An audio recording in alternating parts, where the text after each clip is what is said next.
روزوں کا مہینہ رمضان کا مہینہ ہے جس میں قرآن اول اول نازل ہوا، جو لوگوں کا رہنما ہے اور جس میں ہدایت کی کھلی نشانیاں ہیں اور جو حق و باطل کو الگ الگ کرنے والا ہے۔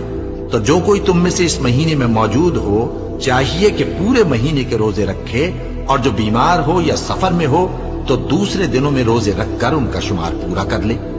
اللہ تمہارے حق میں آسانی چاہتا ہے اور سختی نہیں چاہتا، اور یہ آسانی کا حکم اس لیے دیا گیا ہے کہ تم روزوں کا شمار پورا کر لو، اور اس احسان کے بدلے کہ اللہ نے تم کو ہدایت بخشی ہے تم اس کو بزرگی سے یاد کرو اور اس کا شکر کرو۔ روزوں کا مہینہ رمضان کا مہینہ ہے جس میں قرآن اول اول نازل ہوا، جو لوگوں کا رہنما ہے اور جس میں ہدایت کی کھلی نشانیاں ہیں اور جو حق و باطل کو الگ الگ کرنے والا ہے۔